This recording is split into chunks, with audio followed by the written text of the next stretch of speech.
আলহামদুলিল্লাহ ওয়াসসালাতু ওয়াসসালামু আলা রাসূলিল্লাহ ওয়া আলা আলিহি ওয়া সাহবিহি ওয়া আম্মা বা'দ। এখানে বলছেন যে একটা ফতোয়া মিলতেছে না। ফতোয়া ঠিকই বলছেন মিলতেছে না, এবং চার মাযহাবের ফতোয়া এটার সাথে মিলছে না। কিন্তু আপনারা যে গ্রুপে অংশ নিয়েছেন, আমার তো মনে হয় এতটুকু ধারণা আপনাদের আছে আলহামদুলিল্লাহ, যে এখানে সবার ঊর্ধ্বে প্রায়োরিটি দেওয়া হয় কোন জিনিসকে।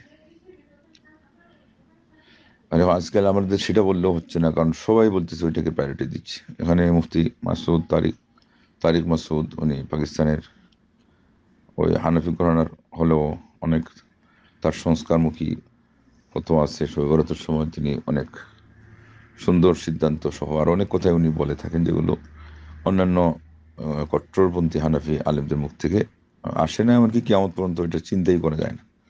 তো বেচারার মধ্যে এরকম কিছু গুণ আছে, কিন্তু এই জায়গাতে উনি ফেসে গেছেন কেন? ওনার আগেই প্রচুর পরিমাণে এটা হয়ে গেছে। আপনারা শুনেছেন হয়তো, এখানে ভারতবর্ষে আসছে দেওবন্দ, আরব সমাজে একটা প্রসিদ্ধ ইউনিভার্সিটি আছে আল আজহার। তো ওইটার তুলনায় এটা তো অনেক সিরিয়াল পরের। ওটা ইউনিভার্সিটি, এটা ইউনিভার্সিটি না, এটা হলো মাদ্রাসা একটা। কিন্তু তার মধ্যে প্রসিদ্ধি এবং মানুষের আনাগোনা, অনেক আরব ছাত্ররাও পড়া, এই বিভিন্ন দৃষ্টিকোণ থেকে তারা এটা চাইলে এমনভাবে উপস্থাপন করতে পারে এবং একদল করেও, যে এটাই এখন সারা বিশ্বের শ্রেষ্ঠ বিদ্যাপীঠ। তো এটা ইউনিভার্সিটি না। এখান থেকে সর্বোচ্চ ডিগ্রি নিয়ে যাওয়ার পরে এটার মান তারা কতটুকু দেবে না দেবে, মানে ইউনিভার্সিটিওয়ালারা কিছুই দিতে পারবে না মান, এই হলো কথা। কিন্তু হ্যাঁ, ইলম চর্চা হয়, তাও এটা নির্ধারিত ঘরানার চিন্তা দৃষ্টিভঙ্গি অনুযায়ী। শাহুল ইলম মাহাদুদ দেহলভী রাহিমাহুল্লাহ পাক ভারতের আলিম হিসেবেও তিনি যে উদার মানে ফিকহ গবেষণার দরজা খুলেছিলেন, ওটা বন্ধ করার যে প্রক্রিয়া, ওটা সবচেয়ে বেশি করেছে দেওবন্দ। আল্লাহু আকবার। আর বিপরীতে ওনারটা ধরে রাখছিলেন ওই সময়ই মিয়া নাজির হোসেন মাহাদুদ দেহলভী।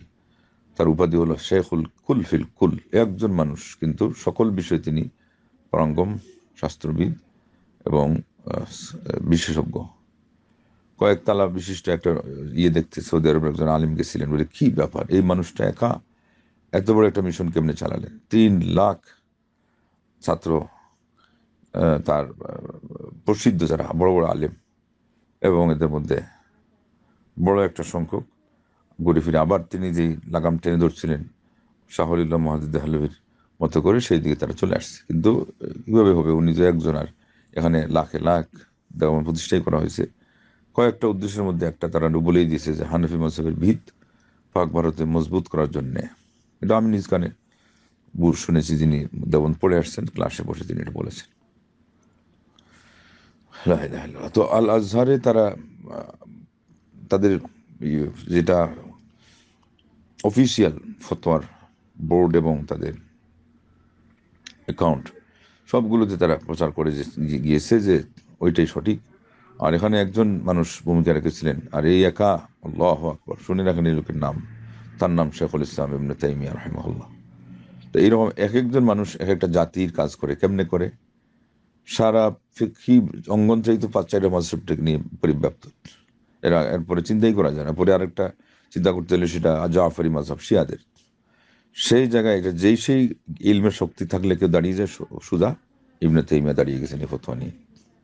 যখন পর্যন্ত আর ওই রকম ফতোয়া নিয়ে দাঁড়ানোর কেউ ছিল না, ইবনে তাইমিয়া জোর গলায় জলদ গম্ভীর স্বরে সারা পৃথিবীর সামনে ঘোষণা দিয়েছেন। জানেন না ওই সময় যে তার সাথে একজন সায় দিবে কিনা, কিন্তু দলিল তিনি এইভাবে বুঝতে পেরেছেন যে এটাই সঠিক, দাঁড়িয়ে গেছেন নিয়ে। আজকে আজকে আল আজহার ইউনিভার্সিটির অফিসিয়াল ফতোয়া হলো যে 3 তালাক এক বৈঠকে দিলে একটাই হবে। এমনকি যেটা বলতে গিয়ে শেখুল ইসলাম ভূমিকা রাখেছিলেন, তারা আজকে ওনার নাম মেনশন করে বলতেছে যে এখন আল আজহার দ্বিতীয়বার এই ফতোয়াতে পুনর্দৃষ্টি দিয়ে শেখুল ইসলাম ইবনে তাইমিয়া রাহিমাহুল্লাহ দৃষ্টিভঙ্গি অনুযায়ী তারাও বলতে বাধ্য হয়েছে যে হ্যাঁ, এক বৈঠকে 3 তালাক, এটা 1 তালাক। আর আল্লাহ নবী সাল্লাল্লাহু আলাইহি ওয়াসাল্লাম রেখে যাওয়া একটা দল, ফিরকায়ে নাজিয়া, মুক্তিপ্রাপ্ত যারা আহলুল হাদিস বলা হচ্ছে, এদেরকে গালমন্দ করে আরেক দল লামাজ ভাই বলতেছে। এনাদের তো হলফ খাওয়া, শপথ করা এই কথার উপরে যে দুনিয়া, সারা দুনিয়া একদিকে গেল, দলিল যেখানে আছে আমরা আছি। দলিলটা কি? এবং এটাই প্রমাণিত হলো যে মাযহাব দলিলের কোনো দাঁড় না সব সময়, কোনো সময় আছে শায়ের মজাবে চলে যাবে দলিলকে রেখে, যেমন এখানে চলে গেছে। দলিলটা কি? দলিলটা মুসলিম শরীফের হাদিস। কি কি হাদিস? সুস্পষ্ট কথা। কান তালাক আলা আহদি রাসূলিল্লাহ সাল্লাল্লাহু আলাইহি ওয়াসাল্লাম ওয়া আহদি আবি বকর ওয়া সানাতাইন মিন আহদি খিলাফাতি ওমর ইবনে খাত্তাব রাদিয়াল্লাহু আনহু সালাস তালাকাত সালাস তালকাতান ওয়াহিদা।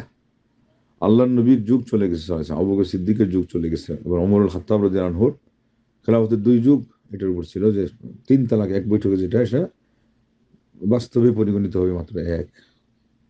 আবার এখানে বলে দেওয়া আছে কারণটা কি।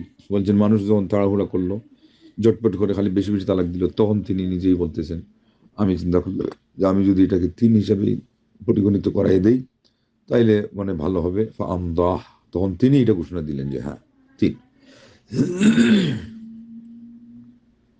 তাইলে কি বোঝা গেল? মূল ফতোয়া তো ওইটাই, যেটা শেখ ইসলাম পরে তুলে ধরেছে।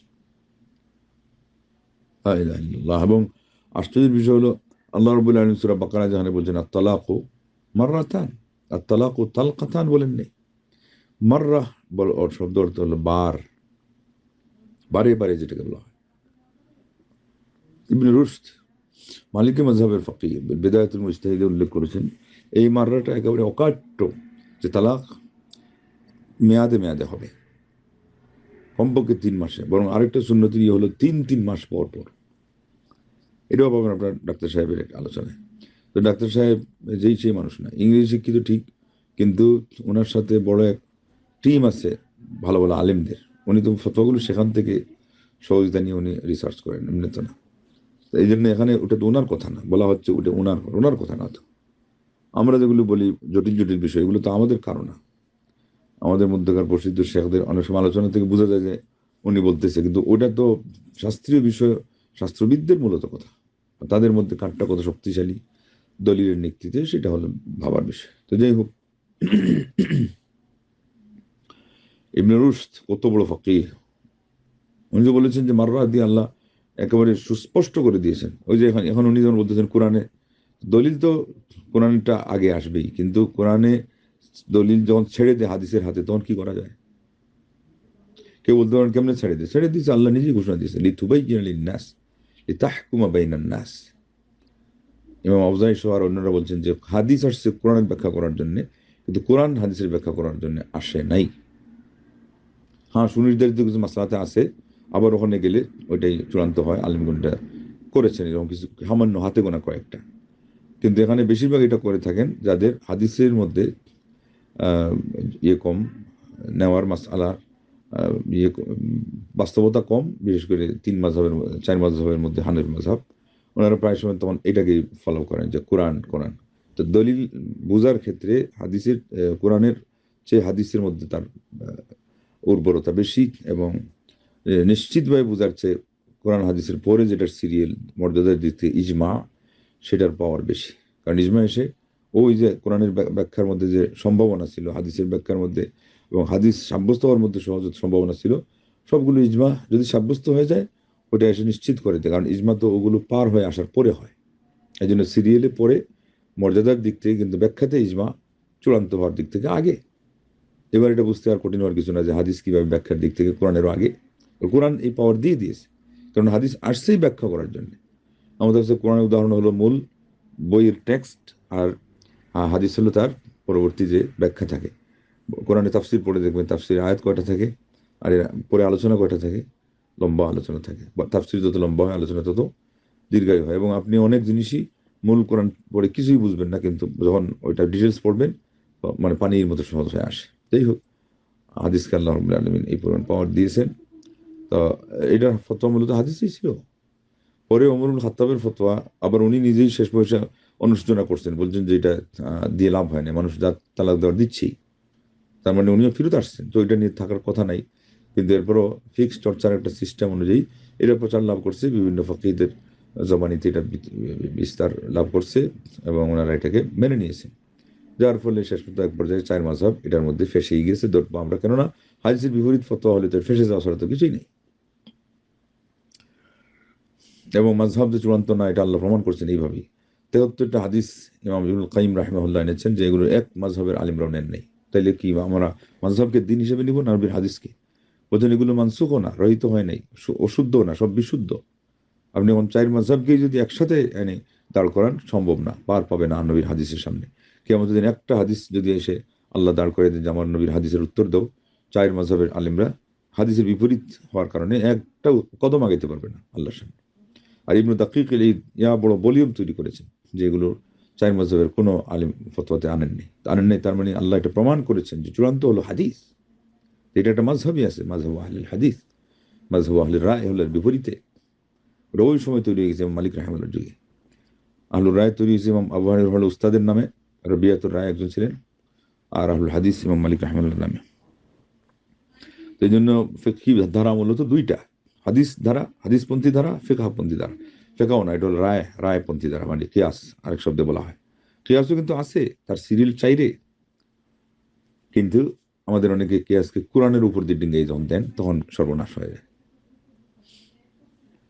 শেষে উনি যেটা বলছেন যে 3 তালাক হওয়ার পরও রাখা, এটা তো গর্হিত কাজ। এটা অবশ্যই যে কোনো সমাজকে সোচ্চার হতে হবে, উনি এটা সুন্দর একটা উপদেশ দিয়েছেন। কিন্তু এই যে ফতোয়া যেটা বলা হলো একটু আগে, ওইটার কারণেই কিন্তু আরো গর্হিত কাজ করা হয়, সেটা হলো হিল্লা বিয়া। ঝটপট করে যখন আমরা 3টাকেই 3 ধরে ফেললাম, এরপরে তো অনুশোচনা আসলো, এবং ইবনে রুশদ সহ মুফাসসিরগণ এটা ক্লিয়ার করছেন এটা এইভাবে, আল্লাহ কেন 3টা স্টেপ রাখলেন? যাতে করে বোঝাপড়ার যে সময়টা এখানে হাতে থাকে, সুযোগটা থাকে, এবং এরপরে যখন বুঝবে না তখন আল্লাহ বলে দিয়েছেন যে আর আমার তোমাদের জন্য কিছু করার নেই। তখন হলো আরেক জায়গায় স্বাভাবিক বিয়ে বসলে, তালাক হলে এরপরে আবার আসতে পারে, এছাড়া নাই।